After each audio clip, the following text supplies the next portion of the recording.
The black Mercedes hadn't moved in 3 days. Nobody noticed, because nobody was looking at the car. They were all looking at the man on the ground. He was sitting against the brick wall of a small Tennessee diner. Old jacket the color of mud. Dark beanie pulled low. Worn boots that had walked through a life most people couldn't picture. No cup, no sign, no words, just stillness. Not the kind you see in people who've quit. This was different. This felt chosen. Like he'd made up his mind to go quiet for a while and step back from everything. And the world was letting him. If you've ever held something together while nobody noticed you were barely holding on, you already understand these people. Subscribe now. What comes next will stay with you. Nobody around there knew his name. What they noticed were his hands. Big. Tattooed. Completely still on his knees. Those weren't the hands of a man who had nothing. Those were the hands of a man who had done things. Inside the diner, Calanthe Voss was watching him through the window. 26 years old, 3 months behind on rent, keeping her late grandmother's place running on love, stubbornness, and not much else. She had enough of her own problems. She didn't need to go borrowing someone else's, but she couldn't stop watching him. "He's been out there about an hour," said Darrow, 16, saving every dollar for college, the most reliable person she'd ever known. "You gonna do something?" She was already untying her apron. She fixed him a plate, not from leftovers, from her own lunch, the one meal she'd saved for the slow part of the afternoon, the one she actually needed. She walked outside, now crouched down beside him instead of standing over him. He looked up. She almost pulled back, because his eyes weren't tired. They weren't lost or empty or broken. They were sharp, wide awake, taking everything in. Like he'd already figured out exactly who she was before she said a word. She set the plate down anyway. "You look hungry," she said. Quiet sat between them for a long moment. Then, slow and careful, he spoke. "I haven't had somebody look at me like that in a long time." "Like what?" she asked. He looked at the plate, then back at her face. "Like I was worth feeding." She went back inside, tried to tell herself that was the end of it. The Mercedes still didn't move. She told herself she wouldn't look for him the next morning. She looked the second she turned off the highway. He was there. Same spot. Same stillness. A same beanie pulled down against the October cold. But something was different.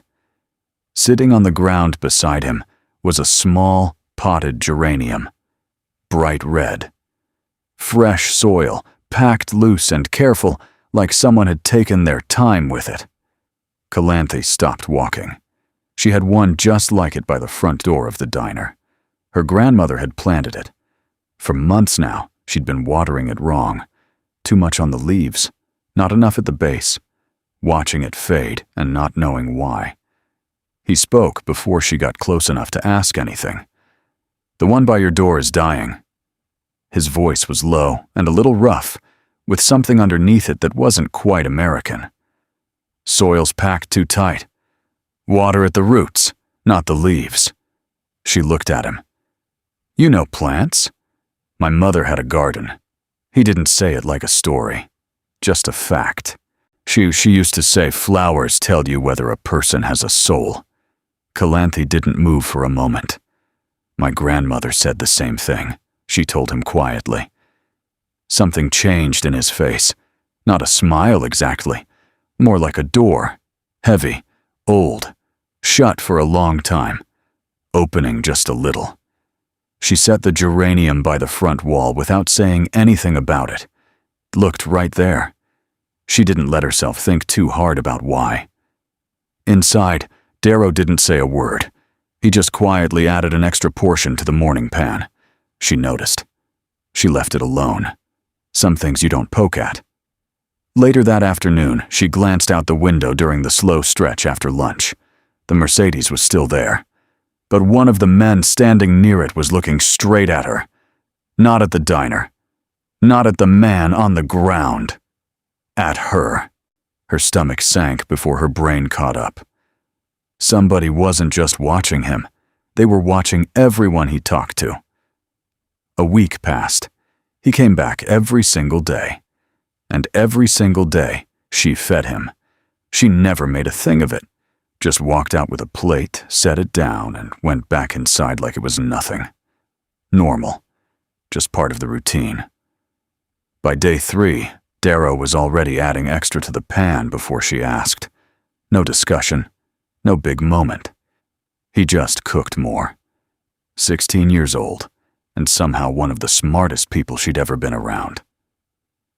By day 4, she pulled an old wooden chair out of the back storage room and set it near the side wall. Didn't say a word about it. He sat in it the next morning without saying anything either. That was just how they were, doing things instead of talking about them. The chair had a wobbly leg, had for months. She kept meaning to fix it and never did. On day 6, she grabbed it to stack before closing and stopped. The leg was solid. She flipped it over and looked. Clean fix. Tight. She had no idea when he'd done it or how he'd gotten the tools. She hadn't offered any. He hadn't asked. She set it down and stood there staring at it a second too long. That was his thank you, not words. Something he actually did. They'd started talking by then. Slow and careful, the way people talk when they've both been carrying something heavy for a long time. He asked about the diner, about her grandmother, about whether anyone was helping her hold it together.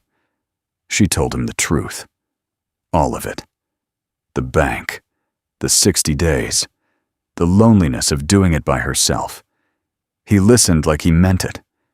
And somewhere in all of that, she realized she'd told this man everything, and still didn't know his name. It was a Tuesday when Mrs. Aldane said it. 60-something sharp eyes. Never wasted a word. She passed Calanthe on the sidewalk before opening time, glanced toward the side wall, and dropped her voice like she was warning somebody away from something hot. You know who that man is? The one you keep feeding? Calanthe opened her mouth. Aldane was already walking away. That should have been enough. Any sensible person would have let it go right there. Calanthe went inside and tied her apron. That evening, lot empty, man long gone, last customer out the door, one of the suited men from the Mercedes walked toward her across the parking lot. Not fast, no threat in it, just slow and steady, each step like something clicking into place. He stopped about 6 feet away. Mr. Matteo appreciates your hospitality, Miss Voss." Then he turned and walked back to the car before she could get a single word out. She stood there in the empty lot for a while. Matteo. She turned the name over the whole drive home, looked at it from every angle she could think of. That night at the kitchen table, she searched it on her phone. First result, a court filing out of Chicago. Second, a federal investigation, closed without charges 5 years back. Third, a photograph. She knew the eyes right away. She read until she couldn't anymore. Then she set the phone face down on the table. The kitchen clock ticked. Out on the highway, a truck passed and was gone. Tomorrow she'd go in early, water the geraniums, tie her apron, and he'd be sitting in that chair. She already knew she was going. She didn't sleep. Not really. She lay in the dark with her phone face down on the nightstand and stared at the ceiling. The name just kept going around. Matteo. Federal investigations. A criminal organization spread across 6 American cities. Real estate. Shipping. 40 years of power built by people who didn't ask permission and didn't leave easy trails. That was who'd been sitting in her grandmother's chair. That was whose hands had fixed that wobbly leg like it was nothing. She got up at 4 in the morning and made coffee she didn't really taste. By 5:30 she was in the parking lot, an hour before anyone else would show. She unlocked the door, turned the lights on, started the first pot. She stood at the window in the gray early dark and looked at the empty chair outside. You could just not bring a plate today. You could let it go. Then you could keep yourself out of whatever this is. She thought about that for a while. Then she thought about that pause before he said, "Like I was worth feeding." That wasn't something he performed. That was a man remembering what it felt like when someone actually saw him. She went to the kitchen and started cooking, not because she had it figured out, not because she wasn't scared, but whoever that man was, whatever the federal government thought of him, he had still shown up in the cold every morning. Said thank you with a chair leg and a potted plant. She could sort out the rest later. She went anyway. Honestly, what would you have done? You find that name, you read those files, you see that photo. And then morning comes. Would you have tied your apron and walked back out there, subscribe and stick with her? Because what's coming next has nothing to do with him and everything to do with her. Don't walk away from this one. He showed up just after sunrise, settled into the chair. Same posture, hands resting on his knees. She came out with his plate, set it down, stood there. Neither of them said anything for a moment. The highway hummed somewhere off in the distance. A truck. Birds doing their October thing. Then, quiet, not even looking up from the plate, he said it. You know? Not a question. She didn't flinch, didn't confirm it either. She just looked at him and said the thing that felt most true. I know you fixed my chair. Something moved in his jaw, small. She caught it. He picked up his fork. That was the whole conversation. That was the deal. She wasn't going to pretend she didn't know, and he wasn't going to pretend she had nothing to worry about. They were just two people deciding to show up for each other anyway. She went back inside and worked the morning rush. Tables filled and cleared. Darrow moved through the kitchen like he always did. Coffee stayed hot. Around 10, she looked out the window. He was still there, but not sitting anymore. He was crouched down along the front wall with both hands in the soil, working around the roots of the geraniums. Slow, careful, like a man who had spent most of his life forcing things and was only just learning what it felt like to take care of something instead. She stood there and watched him for a long moment. The most dangerous man she'd ever fed. Out there, tending her grandmother's flowers. The man who walked in didn't look dangerous. That was the whole idea. Some nice shoes, the kind you buy so people notice. Pressed shirt, no tie, which said plenty all by itself. He moved through the diner like a man who had never once walked into a room and wondered if he belonged there. He sat at the counter, ordered coffee, smiled at Calanthe like he was doing her a favor just by showing up. His name was Farrell Dosh. She already knew it before he said it. It was on every letter she'd been putting off opening for months. He managed properties on their block for a development group that wanted the land the diner sat on, not the diner, the ground under it. He wrapped both hands around the mug and kept his voice low and easy. 60 days, Miss Voss. After that, we move ahead no matter where things stand. You'll walk away with a fair number and a clean exit. Most people in your spot don't get offered that. She held the coffee pot at her side, didn't pour, didn't say anything.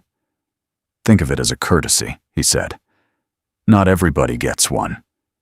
He wasn't raising his voice, wasn't threatening her in any way she could actually point to. But there was something in his tone that felt like a door being shut from the other side. Quiet and final. She watched him finish his coffee, set exact change on the counter, and leave. The bell above the door rang once, then nothing. She looked out the window without really meaning to. Salvatore was still in the chair, but something was different. That easy, patient stillness he always carried was gone. His whole body had gone tight. Those hands, the ones she'd watched fix a chair leg and work soil and hold a coffee cup like it was nothing, were pressed flat against his knees. He didn't turn around, but she knew he'd heard every word. Then he turned, looked straight at her through the glass. The man she'd been careful not to be afraid of. That man was gone. What looked back at her was someone else entirely. "How long?" he said, when she stepped outside. "Has he been doing this to you?" She didn't give him the name. She'd thought about it. For about 4 seconds, standing out there in the cold, she had genuinely considered handing Feral Dosh over to a man she now understood could make a problem like that simply disappear. She didn't. "It doesn't matter," she said. "I'll handle it."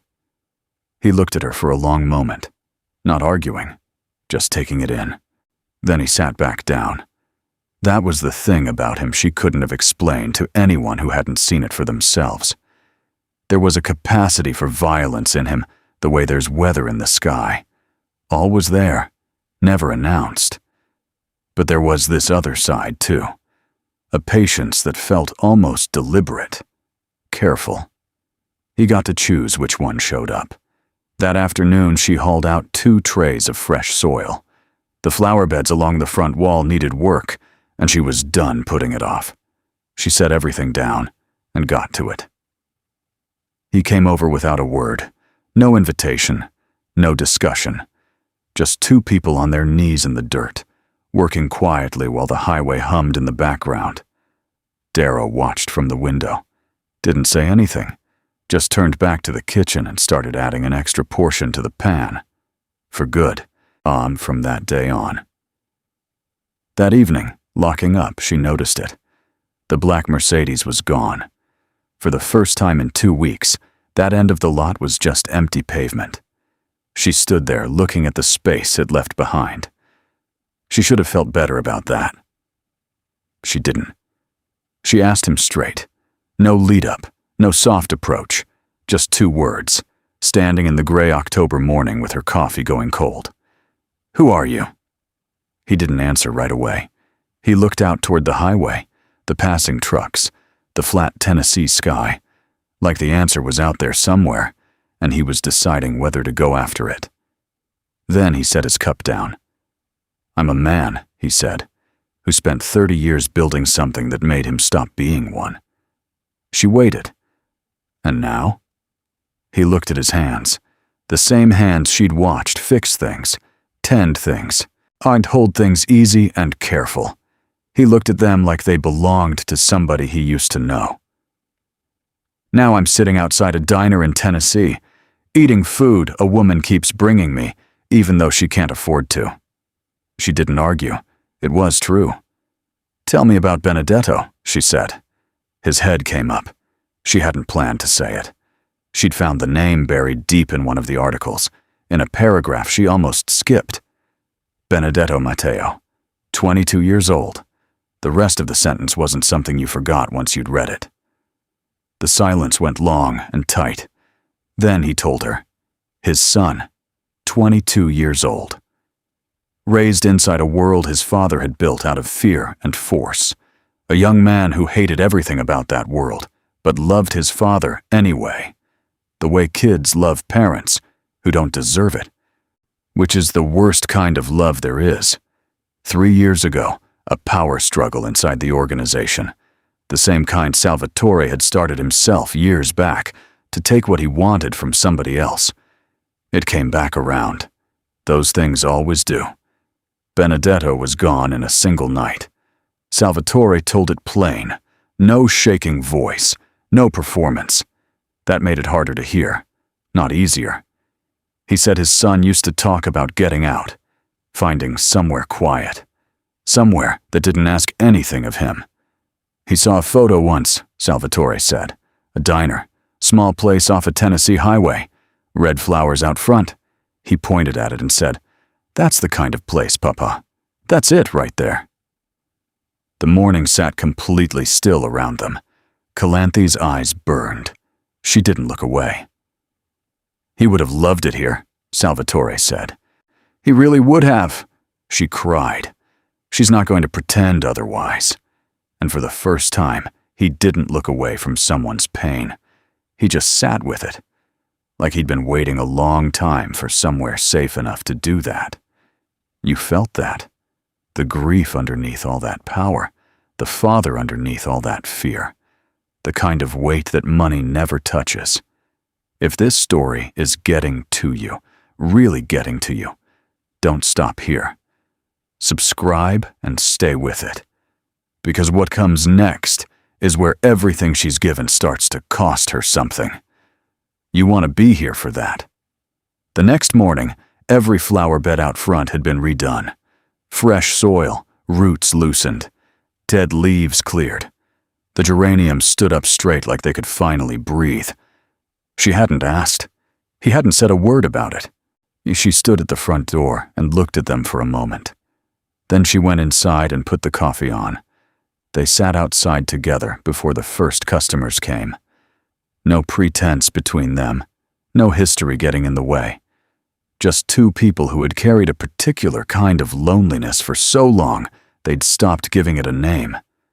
She told him about her grandmother's hands, how Patrice could walk into any broken situation, flooded kitchen, missed payment, person falling apart, and find the one thing still working and build from there. How she never panicked, how she always smelled like coffee and dish soap and something floral Calanthe could never quite name. I keep thinking I'll stop missing her, she said. And then I don't. Salvatore was quiet for a moment. Benedetto laughed before the joke was even finished, he said. Fuck every single time. Didn't matter how many times he'd heard it. Laughed like it was brand new. A small sound came out of her that wasn't quite a laugh and wasn't quite a cry. That's a good way to be, she said. It was, he said. They sat with that for a while. The highway moved steadily past them. Somewhere down the block a door opened and closed. The geraniums held their color in the morning light. Then his phone buzzed. He pulled it out without looking at her. Rid the screen. Something in his face went still, but not the kind of still she'd gotten used to. Not the quiet, settled kind. This was shut down, closed off. He stood up. Go inside, he said quietly. I'll be back tomorrow. She wanted to ask. She didn't. She went inside, and watching him from the window, phone to his ear, walking away, she knew. Whatever had just reached him was coming here. He wasn't there. First time in 2 weeks, the chair by the side wall sat empty. She told herself it was fine. She'd run this diner alone every single day before he showed up. She could handle one morning. Then the door opened. Not feral Dosh this time. This one was younger, harder in a different way, less polished. The kind of person you send when the polite version didn't get it done. He didn't sit. He stood at the counter and spoke loud enough that the retired couple by the window looked up from their food. Miss Voss, you've had your time. We're filing paperwork this week regardless. You'll want to be cooperative when that happens. He said cooperative the way people do when they mean something else. The diner went quiet. Calanthe set the coffee pot down, slow and deliberate. Then Darrow walked out of the kitchen. 16 years old, maybe 150 pounds. He came and stood right beside her without a word. Just put himself there, like it was the only place that made sense. Something moved through her chest she couldn't name. She looked at the man across the counter, and her voice didn't shake once. Get out of my diner. He left.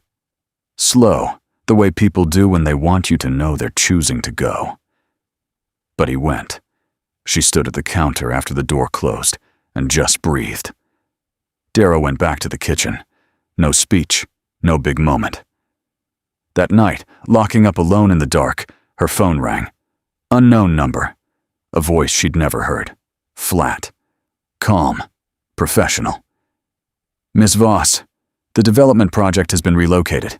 You won't be contacted again. The line went dead. She stood in her grandmother's diner in the dark and understood, without being told, that someone had made a phone call.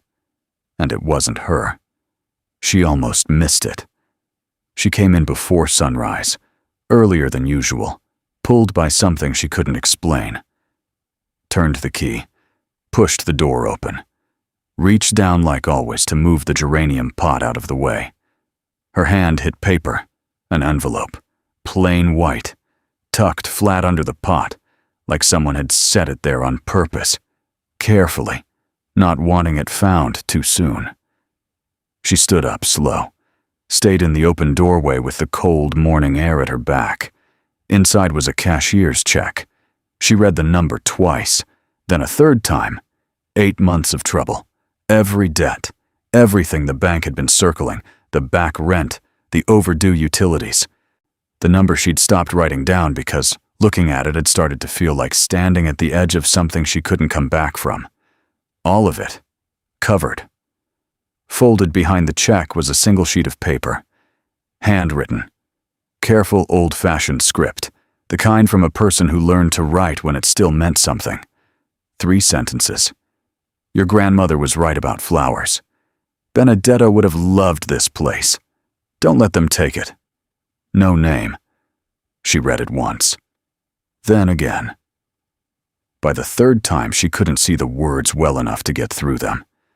She didn't move for a long while, just stood in the doorway of a diner her grandmother had built with her own 2 hands, holding a piece of paper from a man who had done terrible things in this world and had still, somehow, found his way to this one.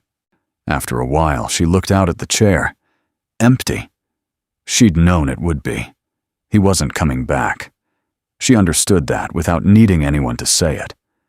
Some people aren't made for staying. They pass through, leave something real, and they're gone before you figure out what to do with what they left you. She pressed the letter flat against her chest, stood there until the coffee finished. Then she opened the diner. She left the check on the kitchen table for a full day without touching it, ate around it, moved around it, went to bed with it sitting there in the dark, because she knew what it was, and she knew where it came from. Not charity, not luck. From a man whose name showed up in federal court documents, a man whose organization had spent 40 years doing things she would never ask about and didn't want explained to her, and that was what she had to sit with. Darrow found her the next morning before opening, standing in the kitchen staring at nothing. He didn't push. He just leaned against the counter and asked it straight. "You keeping it?" She was quiet for a while. "My grandmother built this place," she said. "He made sure it stays built." Darrow nodded once, went back to prepping. No opinion offered either way. She deposited the check that afternoon. Walking back from the bank, she understood that taking it didn't make anything clean. The weight didn't go away. It just changed shape, shifted from dread into something heavier and harder to describe. The kind of thing you carry differently once you stop pretending it isn't there. That evening, she bought a new geranium from the market 2 blocks over.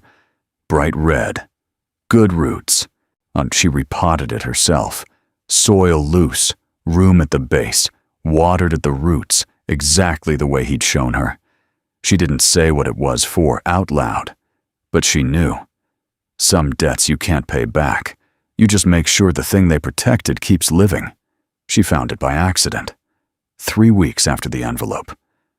A Tuesday afternoon between the lunch rush and closing.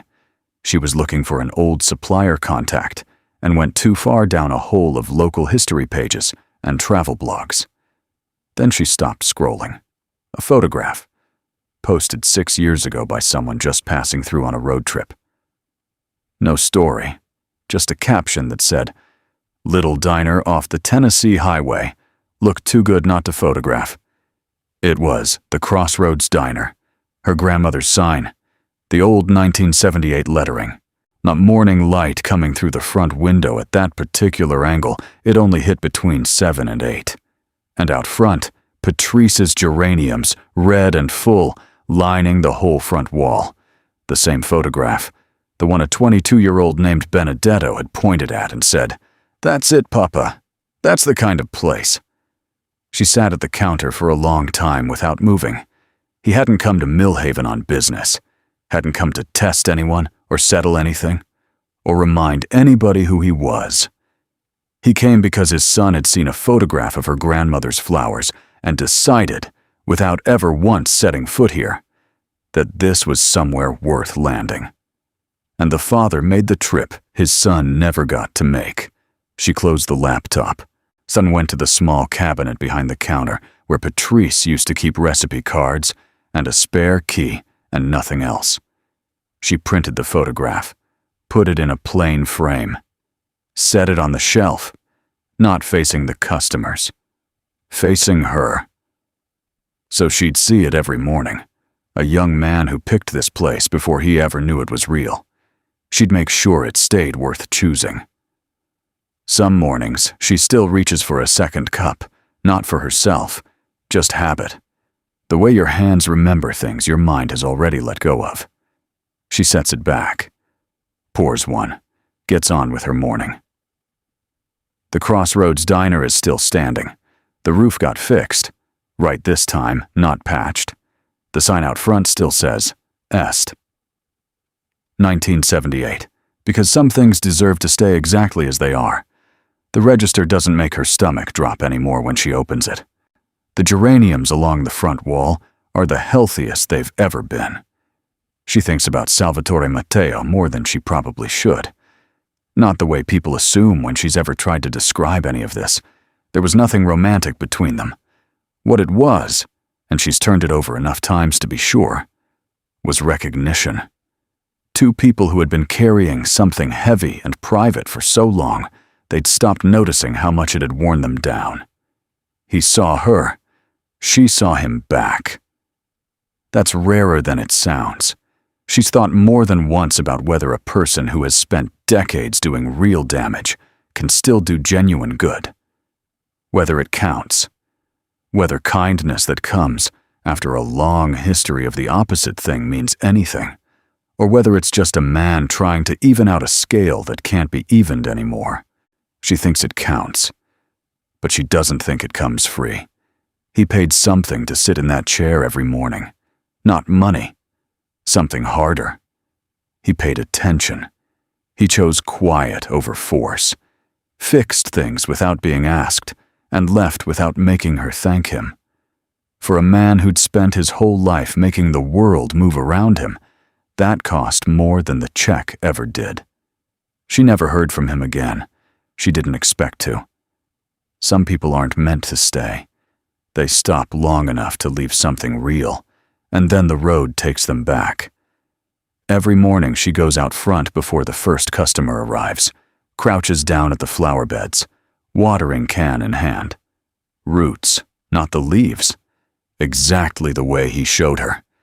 And in that quiet, before the highway wakes up, before Darrow comes in, and before the day starts asking things of her, she thinks about a young man named Benedetto, who never made it to the place he picked from a photograph, who just wanted somewhere peaceful, somewhere simple, somewhere with flowers out front. She makes sure it stays exactly that. Every single day. You stayed for all of it. The kindness that didn't ask for anything back.